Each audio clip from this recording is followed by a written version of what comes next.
Hello! I don't know if you can see me in my camo, but today I'm gonna be making a sourdough starter. Super easy, takes a second to make. I wanted to go over a few things first. Get a kitchen scale. This is a really important step.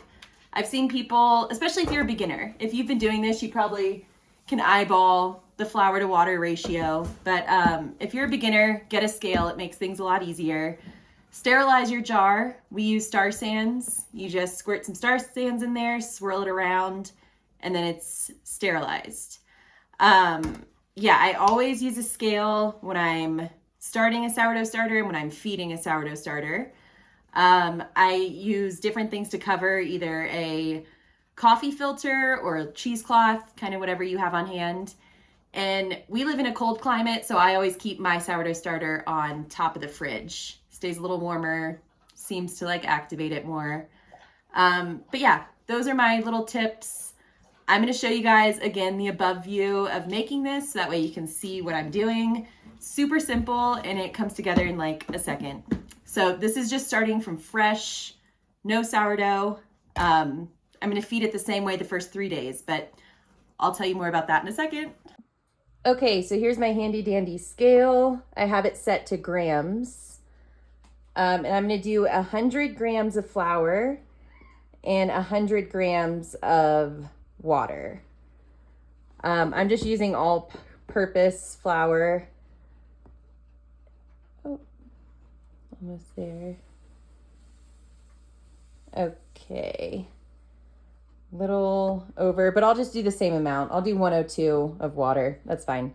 Okay, so now the water.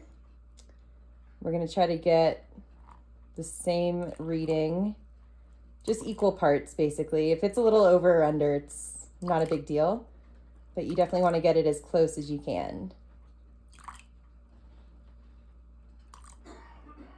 Okay, a little too much. So maybe I'll just put a little tiny bit more of flour in there. Not how I was expecting this to go, but there we go. All right, that's around the same.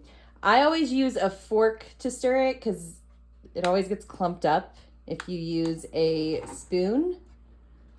So basically you're just wanting to incorporate all the water and flour.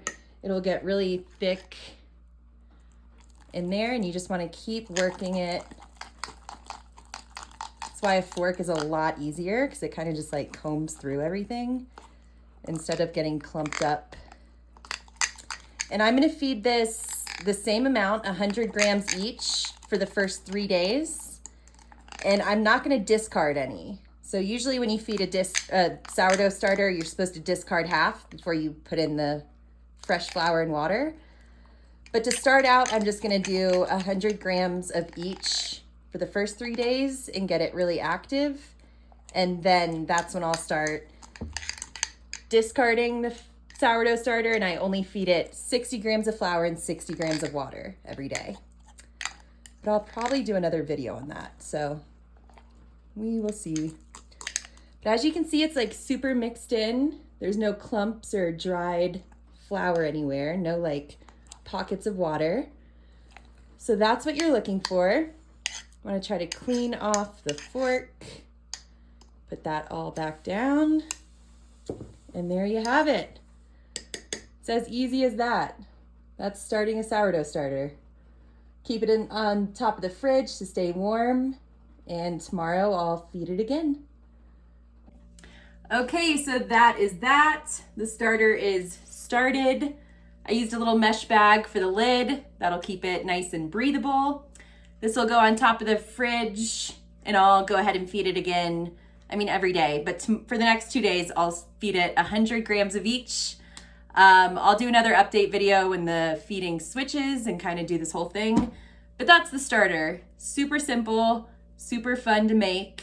And yeah, I'll start sharing recipes, dough recipes, what we do with the discard, all sorts of stuff. But yeah, that's that. Thanks for hanging out. Go make a starter.